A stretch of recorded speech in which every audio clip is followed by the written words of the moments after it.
By happenstance, I met my wife, Palestinian-American, as we fell in love and we learned about each other. Inevitable to learn about her heritage and her situation, her life's difficulties, nightmare that they've been through, and then to see it continue as it is now. This is where we are.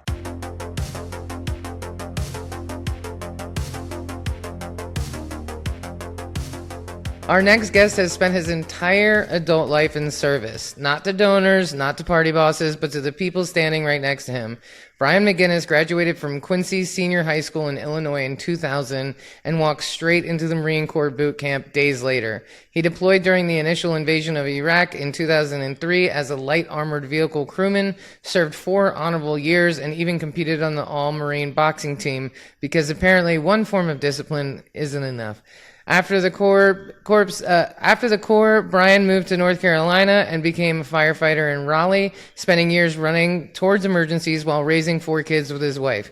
He's the kind of guy who doesn't talk about service. He's lived it in every uniform he's ever worn. But Brian McGinnis isn't done. Frustrated by a political system he believes has abandoned ordinary Americans in favor of wealthy donors and endless wars, he's now running for the United States Senate in North Carolina as a Green Party candidate. And you might remember in March of 2026, he made national headlines when he was forcibly removed from a Senate hearing while protesting U.S. military actions involving Iran, and walked away with a broken arm and 0 regrets. So today we're going to talk about what's broken, not just his arm, what's possible, and what to do next. So please welcome to the show, Brian McGinnis. Thanks for being here. Hey, Molly, thanks for having me. And it's just trying to organically serve the public like you have for many years. Right on. Well, I appreciate, that's quite a jump to go right into the military right after high school like that. That's a lot of sacrifice. I'm sure your mom was freaked out a little bit by that, you know. Yeah, I was her last son, and so just the end of parenthood was a jarring jolt, and then Marines at that, it's really cut off. So yeah, it was a lot. I can take it. I'm the youngest of 4 too, and my parents were like, "You're gonna be the one, right? You're gonna be the one to do." Turns out I was not the one. I was not the one they were hoping for, but here we are. Yeah. I'm sure going into the military, coming out of Illinois, you probably weren't terribly political when you joined the military or paying attention to those kind of things. How did your feelings and beliefs on foreign policy change from being in the military? You're so right. I did no context of world issues, being from the heartland of Illinois or the country. And so going to the Marines, I was just still on such a preliminary level of meeting people from California, Texas, and New York.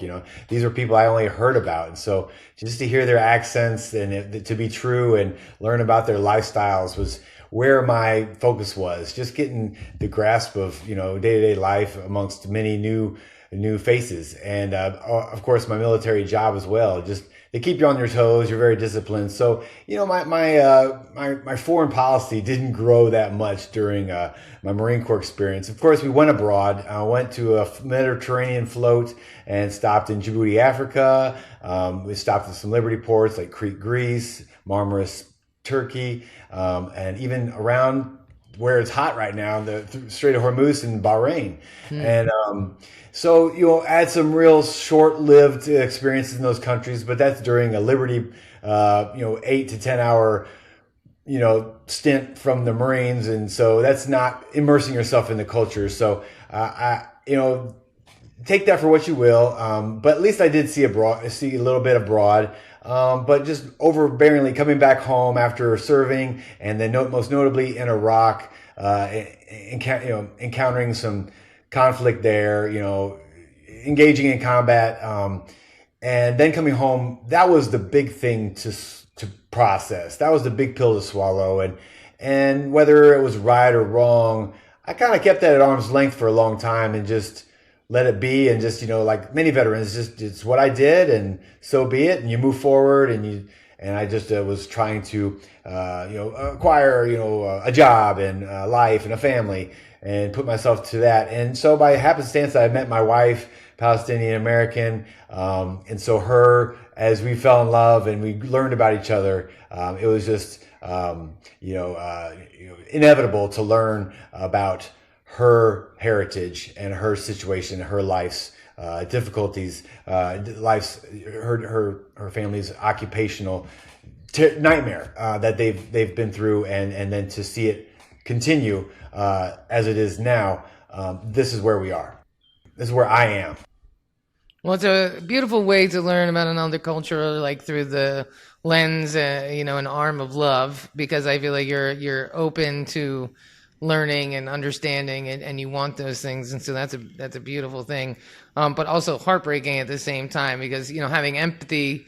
One of my very good friends is Palestinian too, so it's growing up around DC, it's an international place. You know what I mean? I got friends from all over the world there, and so. When it's one of your friends or somebody that you love, it's a little different. You're like, oh, okay, I have a bigger understanding of this than I did before, and understandably so, right? Like, we're not in Palestine. Not everybody's going to be paying attention to those things. I think now, for sure, I think it's impossible to ignore, and I'm glad that we've gotten there. But it's been really tucked away from a lot of people, and so when it connects in your own home or in your own heart, it really makes a difference, makes you want to do more. Let's talk a little bit about being a firefighter. That's another big job of service right there, a scary one. Did that help a little bit with your transition coming back from the military to have that? Yes, it did.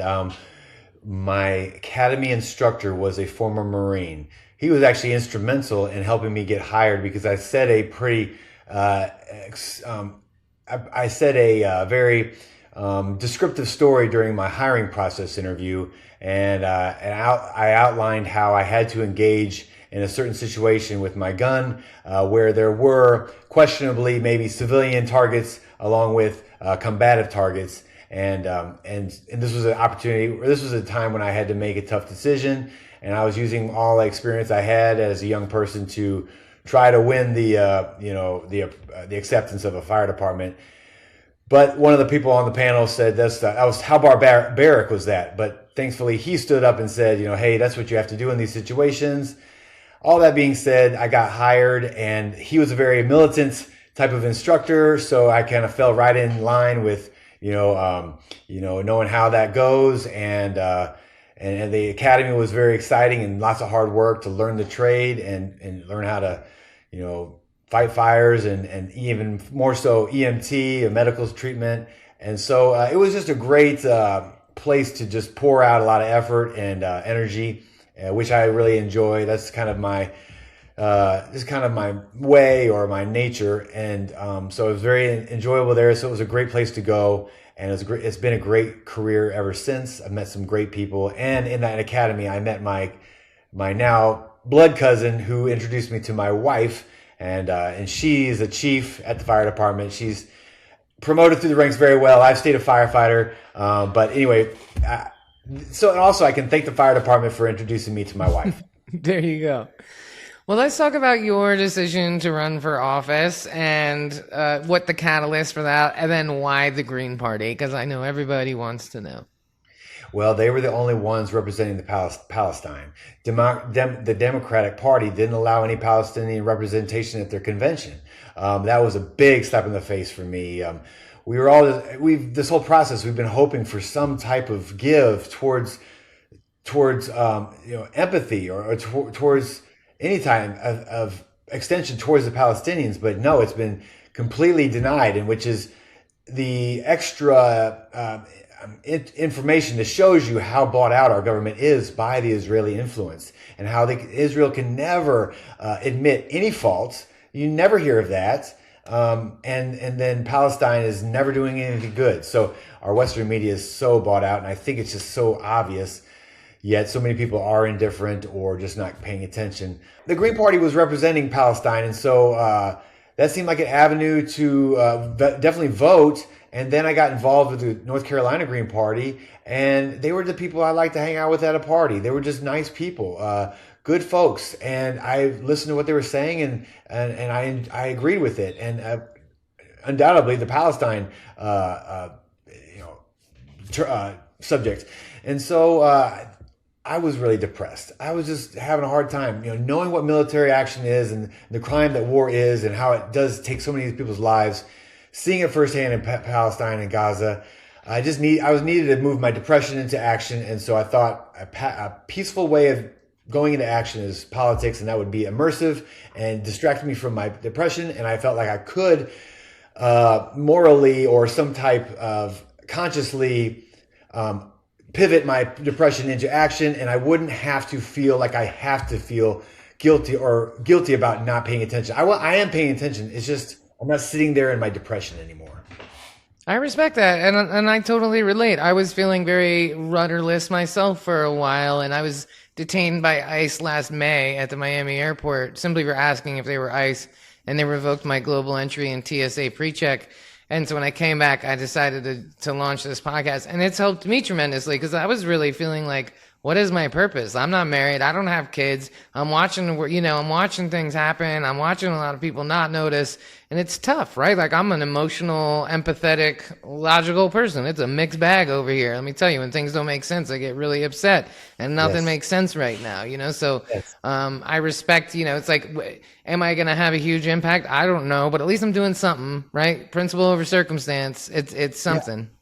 100%. Oh, thanks, Molly. I really like that. I can understand what you're saying. I think we were very like-minded in that sense. And I learned from a young man one time. He said, I can go to therapy all day, but I still know the issues that are at stake in this world. And I'm just talking about it with somebody is not doing anything for that. So I'd rather just find my therapy in protesting, in actions. And I really appreciated him saying that to me. It really put on a light bulb, Exactly, because they're both important, right? Like, we all deserve therapy, but we need to do something, right? Like, we don't need therapy, we deserve it, but we need to take action, because just waiting for somebody to come save us ain't it. Speaking of somebody coming to save us, a lot of people know about you because of the crack heard around the world, if you will, at that, hearing that you disrupted, and they broke your arm for protesting against the Iranian war. Was that the catalyst to deciding to run, or was that already in the works when that happened? I was already in the works. I had already suffered through filing with FEC, setting up bank accounts, doing all this administrative stuff that I hate doing. Right. So listen, I was already ready to do this and go forward well before this protest took place. So I'm just trying my best to put normal people in office that won't be bought out, because I think everybody can see corporate influence, PAC money influence, foreign money influence is what's steering our country away from the ideals we all believe in and think we stand for, but because of that system, we're not, and that's why we're trying to step up and correct that. Yeah, I can dig it. I'll be honest, like, I knew about Israel a little bit, but I had no idea, and I didn't know about AIPAC. There was a lot of things I just didn't know about, and I think that a lot of people feel that way, right? Like, if you don't have a Palestinian in your life, then you probably didn't know. But I don't think that's the case anymore. I really love this wave of people saying no AIPAC, no foreign lobbies, no super PACs. Like, we got to get money out of politics, and it starts getting Israel out of our government. And that makes me hopeful to see that, because we're sending, our soldiers to die right now for a war that's not even ours. We bombed school children. Our first act of war was to bomb a school full of girls in 2026. Like, it doesn't make any sense to me. And so I really respect that you got up in your uniform and you went down there and you said something. I mean, no one could have predicted it would have gone the way that it did. I mean, holy cow. Right. Yeah. I had no clue it was going to turn into such a aggressive, aggressive situation. Yeah. So, that was out of my hands, man. Who would have thought? It's bizarro world. That's where we live now. And I do have to say, I saw that there was like a GoFundMe up for you, and I went and I clicked on it, and that you guys stopped the donations. You put a pause on it months ago, and you said, hey, we've gotten more than we need right now, or we don't need it. And I just think that speaks volumes about your integrity. And so I really wanted to call that out, because you could have just left it up and raised the rest of the money, but you didn't. You stopped it short, and you haven't opened it since. And I respect the hell out of that, because I know you got legal. I mean, I think anybody can respect that. People were happy to donate to you, but I appreciate that integrity. Molly, that means a lot coming from you. I appreciate that. My wife and I, after the whirlwind of all that came about, we kind of discussed, wow, this thing's going on. And another person was locally putting on a fundraiser, and we were quickly just like, hey, we're not trying to milk this. We're not trying to use this as some type of, we don't want to be looked at that way. So yeah, we paused that thing as soon as our minds really caught up to what was all happening. We were like, pause that. If they want to give to us, please donate to our campaign, because this is what we're trying to push. Right. I mean, I love that. I think, people's actions say a whole lot more than their words, right? And thank you so much for the donations, by the way, too. Yeah, absolutely. Right. Yes. Shout out to everybody who made donations. That was awesome. And I'm sure they'll go to good use, because, there's legal bills and all kinds of crap that goes along with what happened in the hearing that day.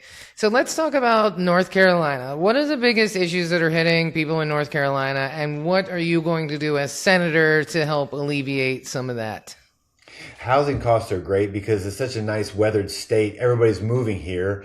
During the COVID bin, when everybody was able to work mobily, I think a lot of out-of-towners came and moved. Hell, I'm an out-of-towner, so I've come here, and the weather is great. So I think that's a big factor. Just housing prices and the housing competition is really hard. And so affordable housing is an issue. A lot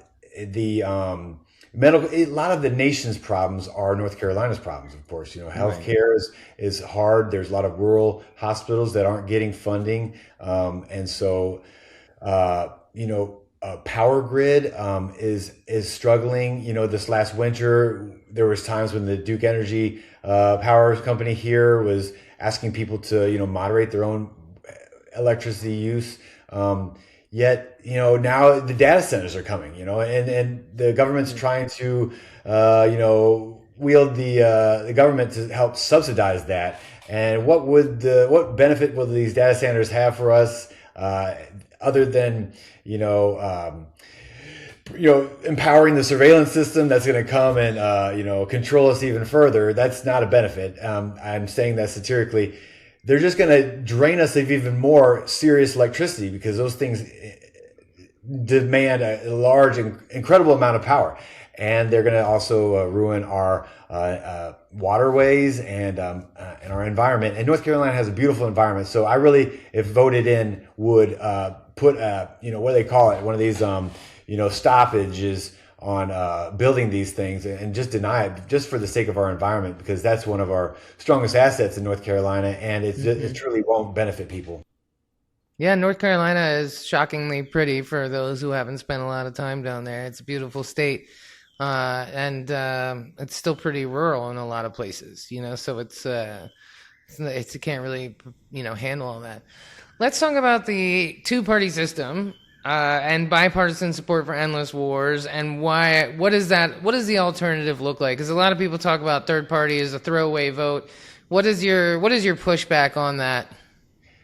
Well, I think the duopoly, the Democrats and Republicans, are just a little controlled opposition, and the powers that be don't have enough money to control both sides. And as long as whoever is going to get voted in, they get into their office and promise them lots of money to buy their bidding. And once they get into office, these government officials, write off policies that will benefit these companies over the people. And therefore, that's where we've come to this day, where a lot of people problems aren't solved, because the focus is on making sure to scratch the backs of those who donated hundreds of thousands, if not millions of dollars into these campaigns. And so that's a problem. Green Party does not accept any corporate money or PAC money. And that is a huge, that's our David and Goliath story. That's our underdog story, to say, hey, listen, we have integrity. We don't do this. And therefore we will do the bidding of the people. We will keep people's problems at the focus and work to fix those things. We don't need to go through this corporation or that corporation to do that. And so I think this is a more pure sense of our government, and it's not a thrown away vote. This is the only vote you have. No, Democrats and Republicans don't deserve your vote. They have to earn it. And I'm right there with them. I'm a third party member, and a lot of countries have multiple parties to vote for. So we have to break away from this duopoly and really think critically. I think the younger generation is equipped to do that. I think the boomers are not as equipped to do that. I get it. We're all in our own. We have our own, patterns and habits. But I think it's really I think it's a necessary step for American society. I think so too, especially like the no corporate money. I think the more people realize about how much our elections are influenced by corporate money, the more willing they're going to be to vote for that third party. Because this whole lesser of two evils thing, somebody posted the other day that Kamala is going to run again. I was like, no, come on, man. You know what I mean? It's not even about her anymore. Like, enough, man. You know what I mean? Yeah. All of them, Schumer, Jeffries, they all got to go, man. It's all the same thing, and I mean, if those are my only options, then I'm going to vote Democrat, but I feel like a damn fool at this point. You know what I mean? Like, so many people on this earth or this country, why are these the ones that get chosen? Because they've proven to be trustworthy by the big donors, and that's why. Well, yeah, because I interviewed a woman named Paige Loud recently, and she was explaining to me that I'm a terrible paraphraser, but like there's a list of the voters in your area that you have to buy from the Democratic Party, and it's like a $6,000 list or $8,000.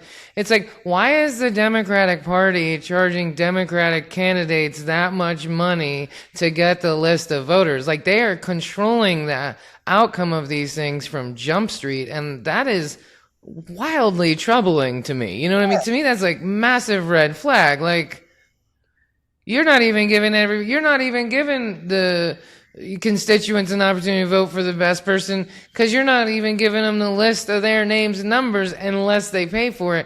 And it just kind of makes you wonder, well, how many times has that company been given $8,000? Like, what the hell is actually going on here? So it's a mess, right? Yeah, money into politics is no good. I mean, it's just meddling and that we don't need, and it's totally unfair. It's unbalancing everything. Oh, that's really troubling to hear.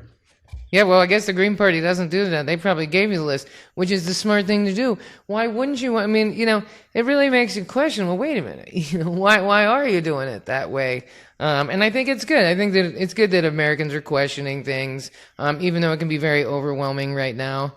And so, speaking of which, in this fight that is seemingly getting worse day by day, right? It's like, I'm sure by the time we hang up, somebody will have done something awful in the last 30 minutes. You know what I mean? Guaranteed. Right. How do you stay inspired to keep this fight? Because I think you were part of one of the flotillas as well. Is that correct? I attempted to go on a boat in April 2024, but we never left port. Gotcha. But I mean, you were there trying to do it. So what's keeping you inspired? I would imagine getting donations and support and people doing the GoFundMe. I'm sure that kind of fills your cup a little bit, like, hey, people care. But what's keeping you inspired in this fight? My wife, being able to go back and forth and share this same hardship with her gives us strength with sharing it back and forth. When I'm down, she's up, and back and forth. That right there is a big thing. Our children, we want to stand up for them, and we want to continue fighting for them, and we can't stop for them. Watching the Gaza genocide firsthand makes you never give in to any excuse you personally have, because they have it much worse, and that's right in front of your face.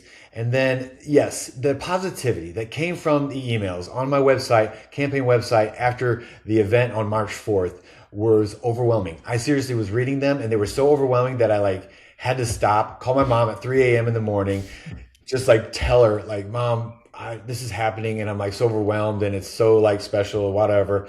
And I try to settle in, and ever since then, that is a very big positive note. Like I said, I'm trying to pivot my depression into happiness and action, or not happiness, but into action. And there are some positives in pushing myself in there. And it's really interesting how perspective goes. It's not just doing activism because I have to, or now I'm not. First, I did activism because I felt I felt led to or wanted to, and And that's still strong, but now it's like I'm pivoting into like assignments. I have assignments that I have to accomplish running for office and tasks I need to do. And I find myself falling into that work labor person. I'd be like, oh, I got to do this. I got to do that. I got to remind myself, hey, this is for Gaza. This is for benefiting people. And then I get back into the line. So it's funny how the mind works. Well, it's good to have a North Star, as they say in the corporate world, but something to really aim towards and to remember, like why you're doing this, why it matters. And I think that win or lose, it matters. You know, win or lose, it matters. You're showing a lot of people that they can get involved too. You don't have to be a career politician. You don't have to get your arm broken either. It doesn't hurt for publicity, at least, one positive outcome of it. But, anybody can get involved and can do more, whether it's trying to get on a flotilla or using your voice at a hearing or running for office or whatever. But I think if more people recognize, hey, I should give this a shot and find my place, and maybe it's not, running for office, but maybe it's supporting somebody like you. Maybe it's, I interviewed somebody recently and she was like, you don't have to be the main character of the story. And it's true. You don't have to, like, if you're sitting at home and you're going, man, this sucks. Well, maybe you're good at something and you could help someone like you with your campaign. Like, there's lots of needs in these campaigns for people. So there's lots of ways to get involved. And I think, you're a great reminder of why that's so important. Oh, thanks, Molly. Thanks for reminding other people that you're one step at a time, and you grow as you get involved. Just getting your toe in the water, and then before you know it, you'll be waist deep, and then you'll be swimming laps. There you go. So before we go, for people that are listening or they're in North Carolina and they're inspired by your story, what is the best thing that people could do to support you and your campaign right now, or the best thing they could do in their area?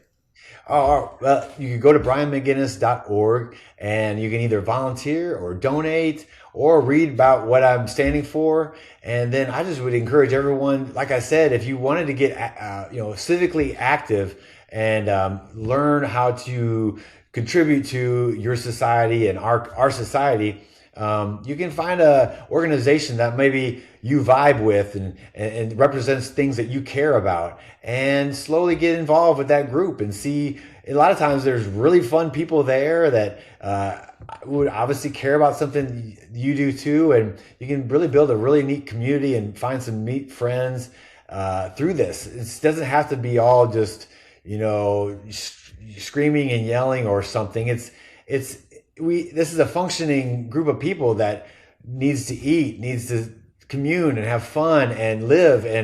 And that's why we're doing this, because we want to uphold a positive way of life. And so that's what I would encourage folks to do, is just get involved civically. I myself played sports my whole life and this was never on my radar. So I get how it's off the radar for others, but if anybody comes across this interview and is looking, maybe that would be some things you could do. I think that's fantastic advice, especially, it's a hard time out there. And if you do struggle with depression or, any sort of, whatever moods, whatever, anything that could make you feel less than 100%, these times are going to make those days even harder. When things feel hopeless and you open your phone and you're seeing like literal bodies of children. It is a lot, and it is important to find community and to feel valued and heard and seen, and like you're not going crazy. It's part of the reason why I do this podcast. And I live in Costa Rica, so a lot of my friends are checked out, and I get that. It's Costa Rica. It's, you know what I mean? They get a pass. They shouldn't care about American politics. We're in another country. But it could be a little lonely sometimes. So I appreciate getting to talk to people through the podcast that are in the trenches and in the arena, as they say, and doing the hard work, because it's good to feel less alone in the world, whatever it is that you're doing.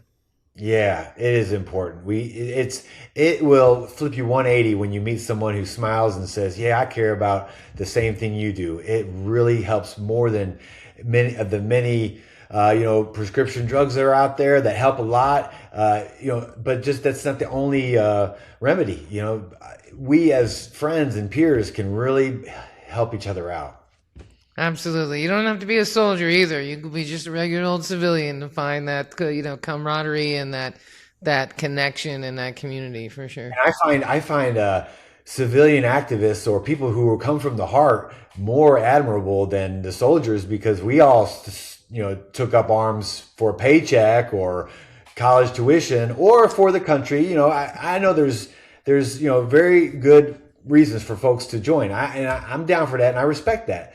But also, I think apart from all the pomp and circumstance and benefits that the military does provide for folks to take up their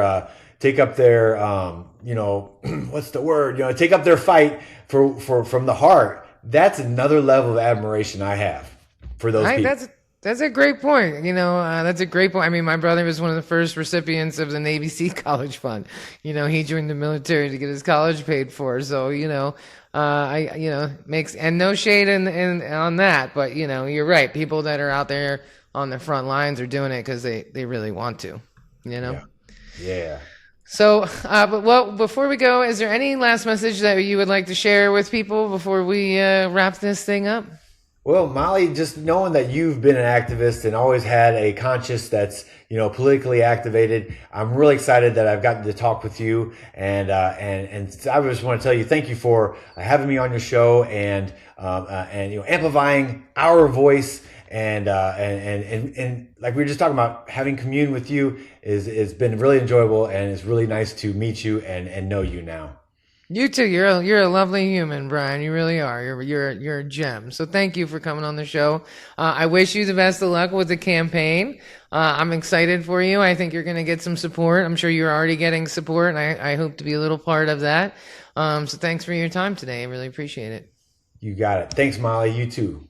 Okay, well, thanks everybody for tuning in today to What Do We Do Next? I thought that was a really great interview. I really appreciate people like Brian who are out here taking the big steps and doing what it takes to make a difference and fighting the good fight. Every person matters, every intention matters, and community matters so much more. So thank you, Brian, for being on the show. Thank you for listening.